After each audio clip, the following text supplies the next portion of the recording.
Assalamualaikum warahmatullahi wabarakatuh. Alhamdulillah nahmaduhu wa nasta'inuhu wa nastaghfiruh wa na'udzu billahi min syururi anfusina wa min sayyiati a'malina. Man yahdihillahu fala mudilla lahu wa man yudlil fala hadiyalah. Asyhadu an la ilaha illallah wahdahu la syarikalah wa asyhadu anna Muhammadan abduhu wa rasuluh la nabiyya wa rasulah ba'da.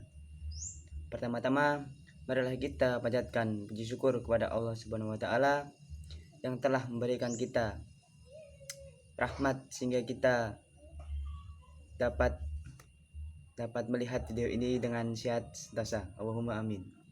Yang kedua kalinya, salawat serta salam tak lupa kita curahkan kepada baginda kita Nabi Agung Muhammad SAW yang telah membawakan risalah Islam dari zaman jahiliyah menuju zaman Islamiyah seperti sekarang ini.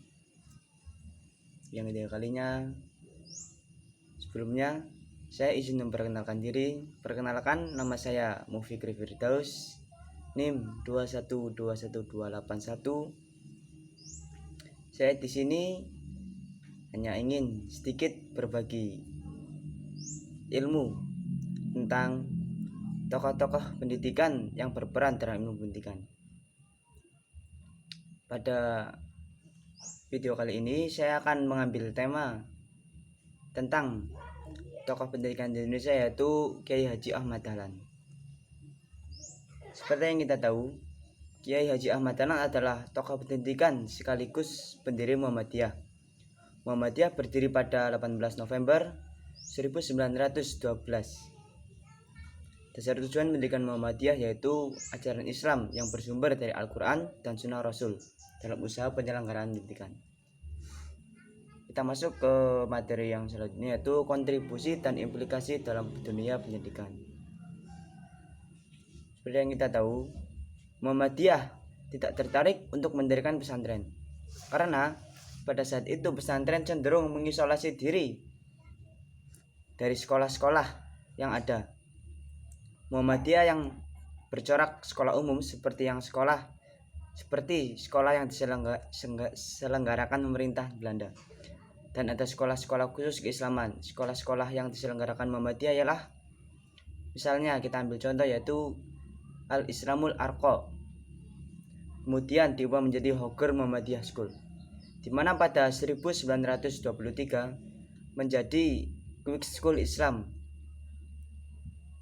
Lalu juga ada Taman Kanak-kanak Muhammadiyah atau Bustanul Atfal yang didirikan pada tahun 1926. Dan juga ada Hizmit the Quran, pertama kali didirikan pada tahun 1923 di Jakarta. Alasan yang melatar belakangi sebab munculnya gagasan modernisasi Kiai Haji Ahmad Dahlan dalam pendidikan Islam, yaitu karena lembaga pendidikan barat yang cenderung sekuler dengan menjadikan murid sekedar bisa menjadi pegawai pemerintah, serta lemahnya lembaga pendidikan yang dimiliki umat Islam di dalam pendidikan dan pengajaran umat Islam pada zaman itu. Di dalam pendidikan dan pengajaran agama Islam, Kiai Haji Ahmad Dahlan menanamkan keyakinan dan paham tentang Islam yang utuh. Penerapan gagasan modernisasi pendidikannya telah membawa hasil yang tak ternilai. Sumbangan pemikirannya yaitu dengan usaha-usaha yang direalisasikan melalui masuknya pelajaran agama Islam ke dalam lembaga pendidikan milik kolonial Belanda. Dan juga ada penerapan sistem dan mengadopsi metode pendidikan barat dan lembaga pendidikan Islam. Memadukan antara pelajaran agama dengan pelajaran umum.